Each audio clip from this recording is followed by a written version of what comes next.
3-2-1. 3-2-1. J'ai garé mon vélo exactement devant l'endroit où a été assassiné Paul Victor en 1984 par Thierry Paulin. Mais ça, c'est dans mon autre podcast qui s'appelle Cerno. Ça n'a rien à voir avec ce que je suis en train de faire aujourd'hui, puisque j'ai rendez-vous avec Vanessa, la super-héroïne, pour prendre de ses nouvelles. Ça fait très longtemps que je ne l'ai pas vue. Je l'ai vue une seule fois après notre interview. On a un peu discuté sur Messenger, mais sinon je ne l'ai pas revue et je ne sais pas comment elle va. Donc elle vit au Maroc. Mais aujourd'hui, elle est chez sa fille, dans le 17e arrondissement à Paris. Et c'est là qu'elle m'a donné rendez-vous.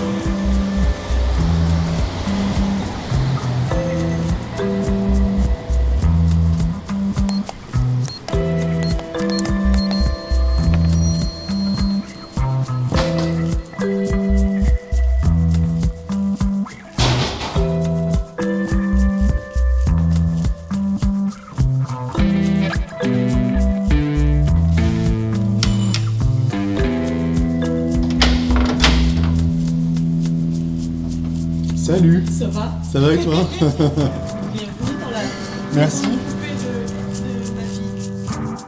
Ça va? Ben super. Assieds-toi. Ça fait longtemps qu'on s'est pas vu. Bah, écoute, ça fait bien. Attends, je vais fermer un peu la fenêtre parce que là. Tu veux que je ferme? Ouais. Ta fille est pas là? Non, elle travaille. Figure-toi, elle a jamais cessé de bosser pendant le. Qu'est-ce qu'elle fait? Elle est assistante de DRH dans une sorte de banque d'affaires. Voilà quoi, elle s'occupe du personnel. D'accord. Ouais, c'est son truc, elle adore. Ok. Donc tu vois, elle a sa petite vie, son petit appartement, son petit chat. Ouais, c'est comment il s'appelle ce petit chat? Elle s'appelle Mimi et elle est en chaleur. Donc elle se colle à toi. Ouais, carrément, ouais. Tu veux un petit café? J'ai du Nescafé. Ouais, je veux bien. Ouais. Un peu de sucre ou Non, pas de sucre? merci. Ok. Ouais.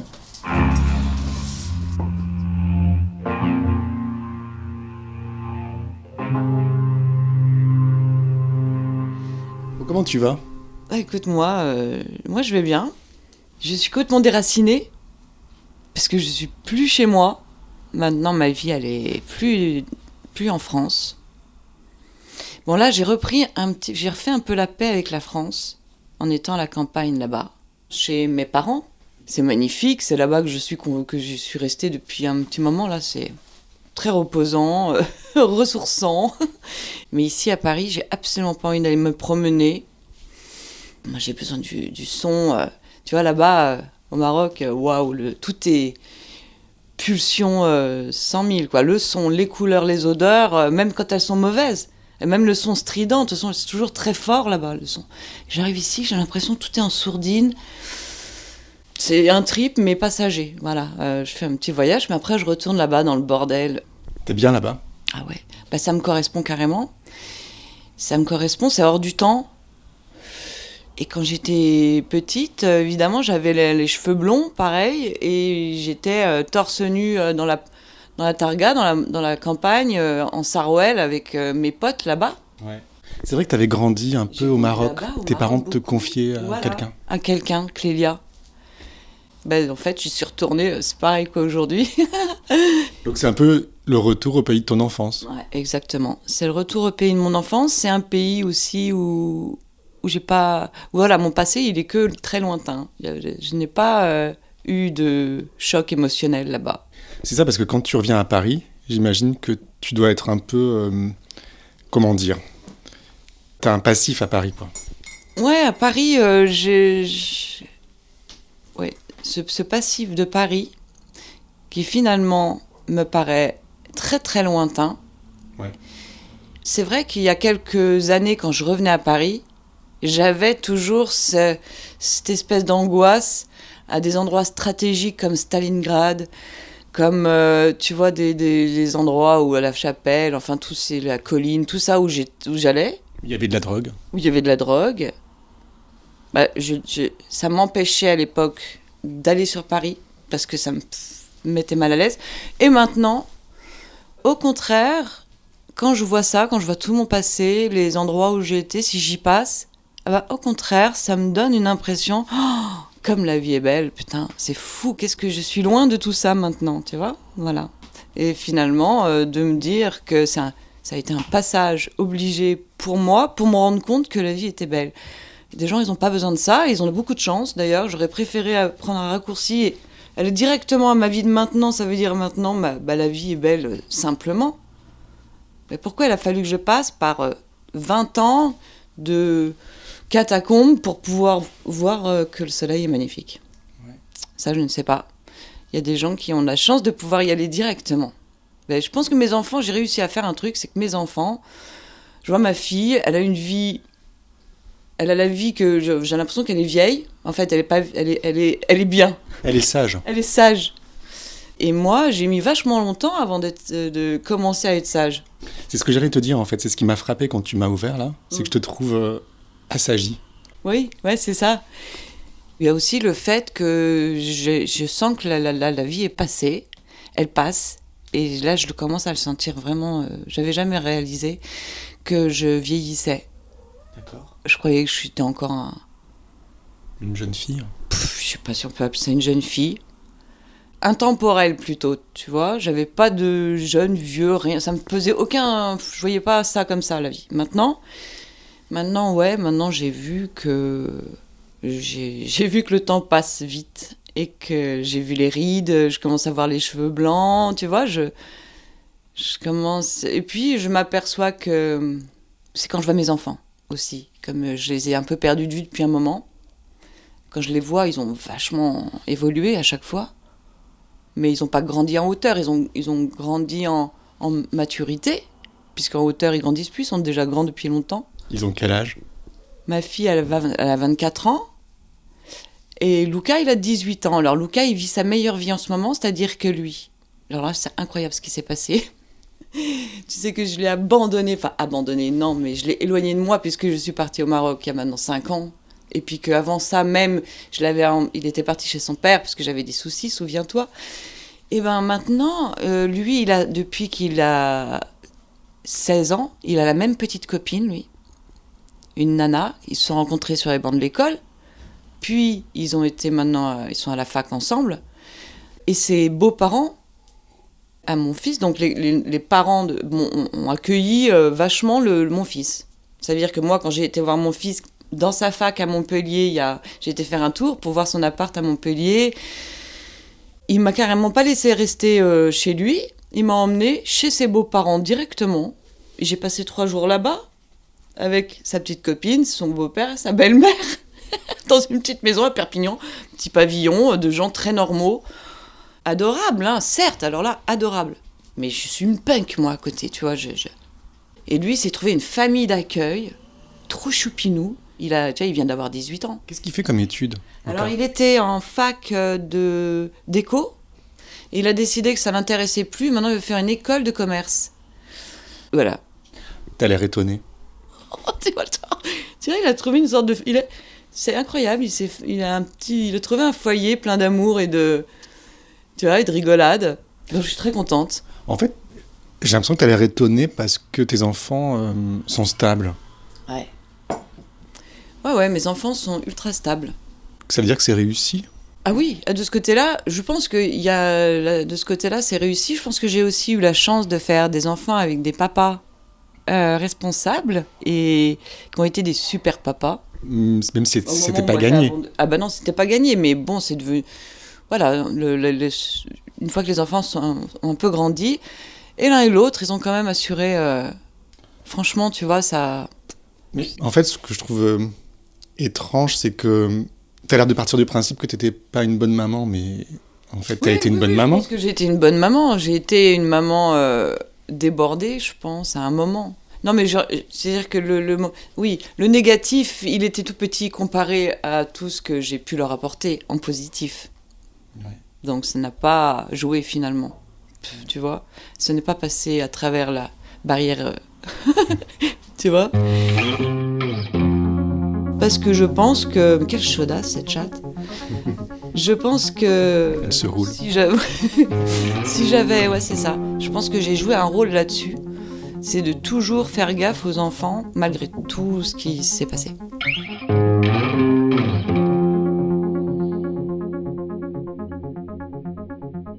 Je vois au Maroc, je suis vachement en relation avec le Maroc là en ce moment, puisque j'ai mon copain là-bas, parce que j'ai rencontré un mec il y a quelques années. Ah, t'as un copain là-bas? Ouais. Qui est quand même un cas social, je dois dire. Ah bon? Ouais. Quelque part, oui.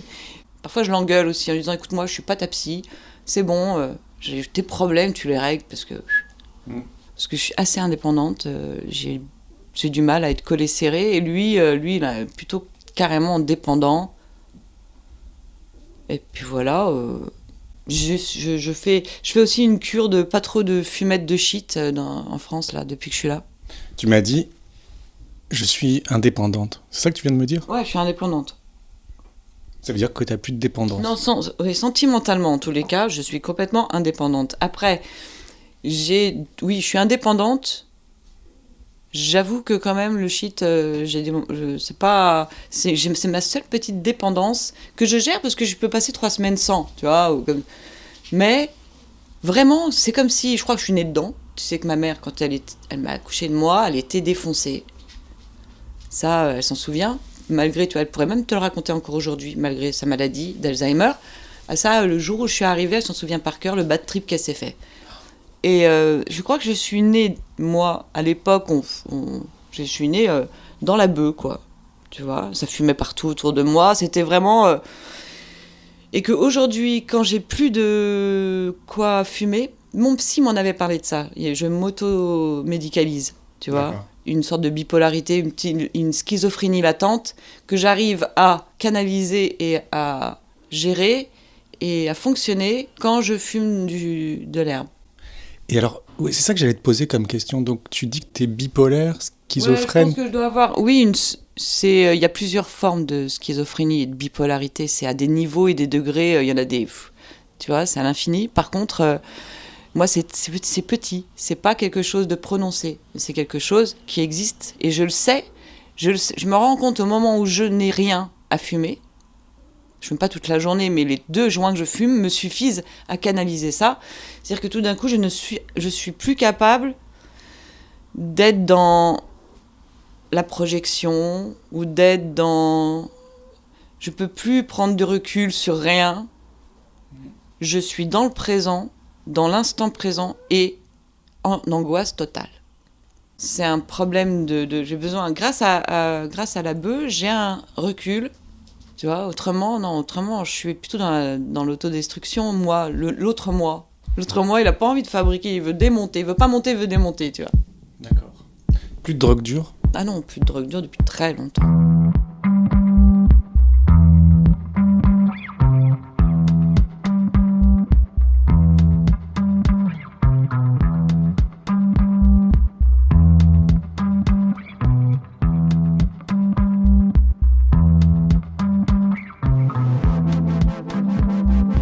Quand qu'on a fait cette interview Super Héros, c'était pendant les vacances de Noël 2016. Oui. Si mes souvenirs sont bons. T'es venu chez moi et en fait t'es arrivé le matin et t'es reparti le soir et t'as parlé d'une seule traite. Ouais, tu sais, c'est marrant parce que je serais incapable de te... Ouais, je pense que je devais être... Ouais, je le fais comme un travail, un peu, tu vois. T'as parlé pendant 7 heures. Ah bon? Ouais. Waouh. Ah ouais. Et moi, je sais que par moments, j'étais fatigué. Je te disais, mais t'es pas fatigué? Tu me dis, non, je continue. Ah oui, tu vois. Ouais, je crois que j'aime bien parler. Hein. Tu l'as écouté? Je l'ai écouté, ouais. Je l'ai écouté, ça m'a... C'est un peu comme si c'était arrivé plutôt à quelqu'un d'autre que moi. Je pense que le fait de t'avoir parlé à toi... Qu'est-ce qu'elle fait?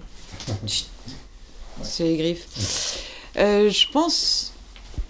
que ça m'a servi comme si c'était un point final à quelque chose, le fait de le raconter, parce que c'est le genre de choses qu'on raconte jamais. Et donc moi, on m'avait jamais posé de questions de ma vie, hein. À part les juges et les flics. Tu m'as permis de digérer un bon truc, tu vois. C'est vrai? Ouais. J'avais fait moi-même une sorte de deuil métapsychologique toute seule.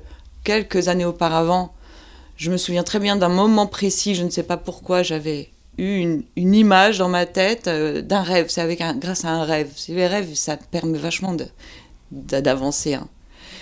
Et dans ce rêve-là, c'était la maman du garçon. La maman de Nicolas, maman donc de Nicolas. l'homme mort de ton lit. Ouais. Qui s'adressait à moi directement pour me dire que je pouvais maintenant vivre. Que je pouvais, ça y est, elle avait cessé de pleurer son fils à chaudes larmes toutes les 5 secondes et qu'elle avait réussi à vivre, à surmonter et qu'il était temps que moi aussi, elle me donnait l'accord pour que je puisse être heureuse en quelque sorte. Je me suis réveillée un jour avec ça. Paf, ah ouais, ah ben c'est cool, allez hop, ça y est, je me permets quoi. Tu vois. Donc ça m'a vachement aidée. Puis maintenant du coup, quand j'ai écouté, puisque je l'ai écouté une fois, hein, ça m'a suffi quand même. J'avais pas l'impression que c'était moi qui parlais. Et j'étais amusée aussi par ma façon de parler, que je m'étais jamais entendue. Moi, j'ai réécouté le week-end dernier et je me suis dit waouh, en fait, qu'est-ce qu'elle parle bien. Et souvent, alors il y a eu beaucoup d'écoutes. T'as eu beaucoup de succès, je sais pas si tu le sais. Non, je sais pas. On n'en a pas parlé.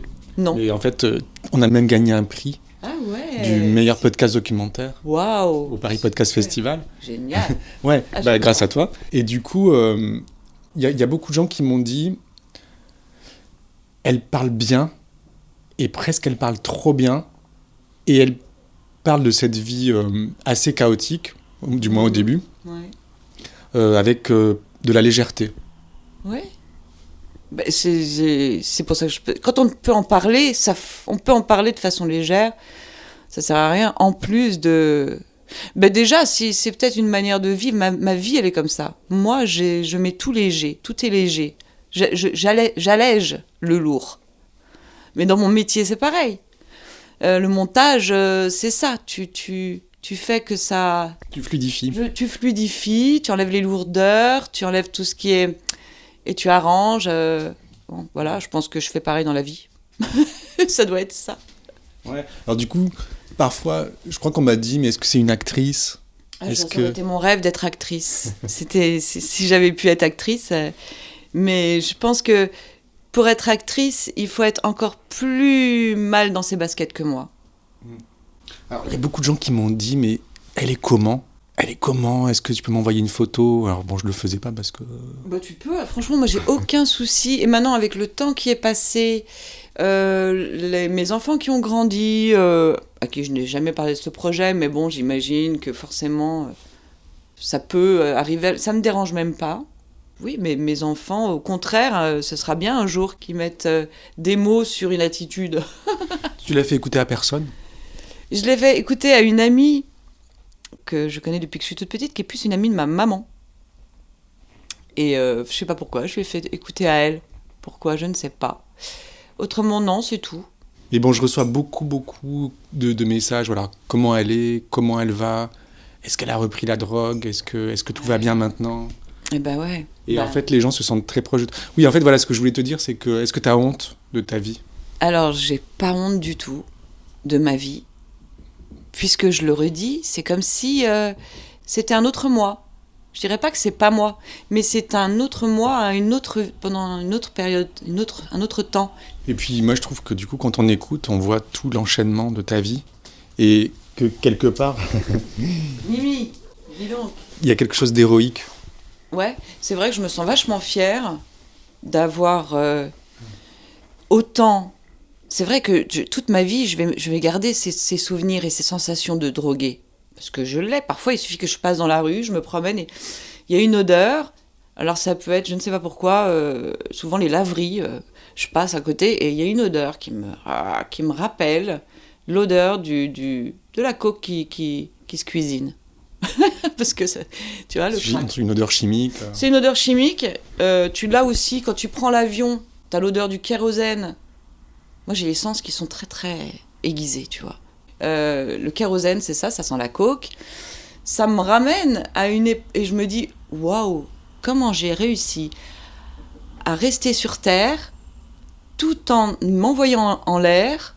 Je me suis retourné le cerveau, j'ai ressenti des trucs incroyables. J'ai été perchée sur la Lune, je suis revenue. Et je suis revenue, en fait. Donc, j'ai toutes ces images, elles sont là, elles font partie de mon quotidien et elles ça va bien, quoi, ça me dérange pas.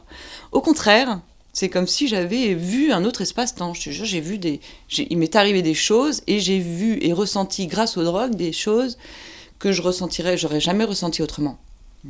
Ça m'a permis aussi de faire des rencontres incroyables. Bon, après, je regrette d'avoir perdu de la santé mentale, parce que ça enlève des neurones quand même. Tu vois, se souvenir des choses. C'est plus difficile, tu vois. Des fois, je me dis, mais attends, c'est pas possible. C'était avec qui pourquoi est-ce que je me souviens plus de cette période de ma vie? Je me suis grillé quelques neurones. Ça devait être essentiel pour la poursuite de ma vie. Tu vois, c'est une sorte de... c'est obligatoire pour réussir à surmonter.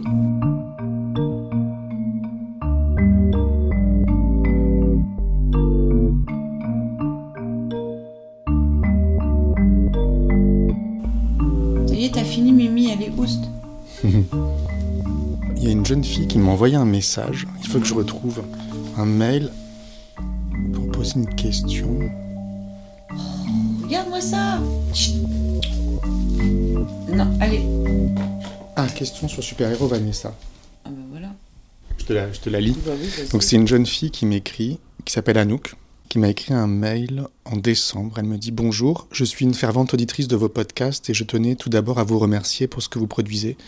Je voulais vous poser une question qui m'est venue en réécoutant la saison de Vanessa dans Super-héros.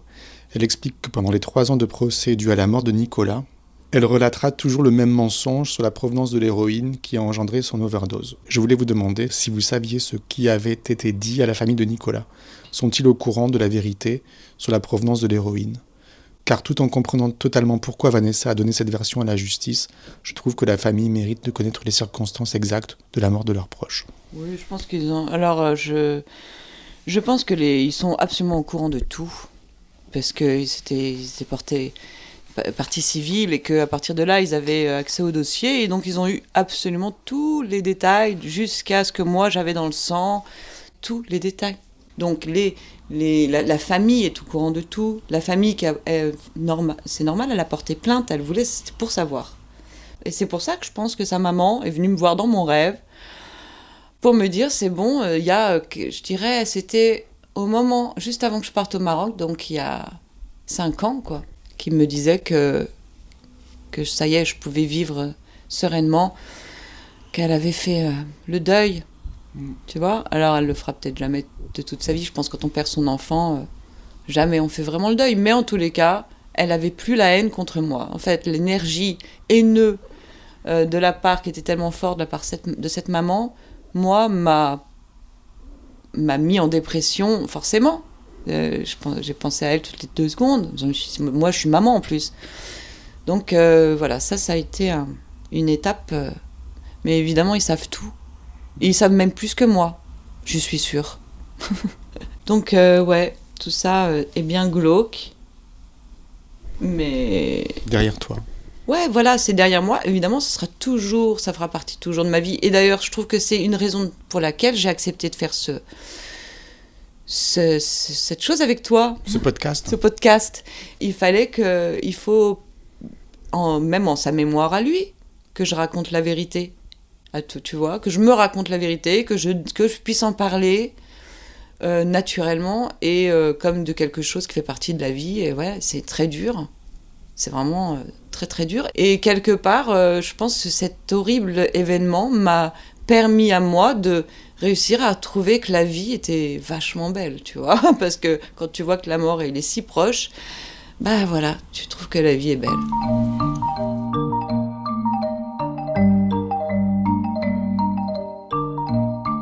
Qu'est-ce que tu vas faire maintenant ? Qu'est-ce que je vais faire maintenant, tu veux dire ? Tout de suite maintenant ? Quand je serai parti. Quand tu seras parti ? J'attends que mon père m'appelle, car il vient chercher mon frère, mon neveu, ma nièce. Et on part à la campagne. Et voilà, et là-bas, ça y est, rien que les petits oiseaux. Une fois, je me souviens, quand j'étais en mauvaise passe avec la drogue, je partais de temps en temps à la campagne, sans drogue, et pour me sortir un peu de là, et je me raccrochais à la nature, tu peux pas t'imaginer comment. Et aujourd'hui, quand je vois un arbre, je le remercie. Tu vois, c'est fou ça. Je le remercie d'avoir été là dans mes moments les plus durs.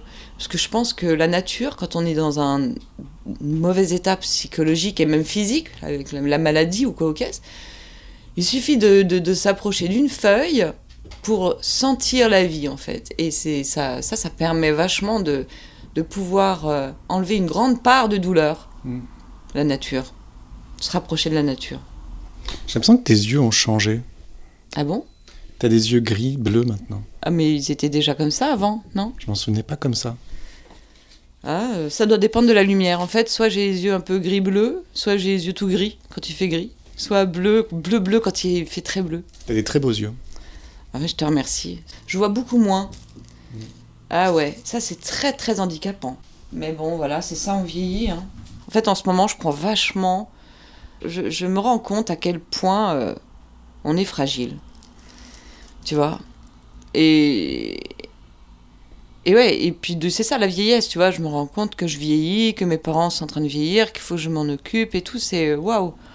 Ça c'est dur, je me dis, j'espère que mes enfants s'occuperont de moi quand je serai grande. Quand je serai grande. Toi, t'es pas fragile. Ah bon ? Non, je crois que j'ai une sorte de carapace, mais si tu l'enlèves, je suis un chamallow.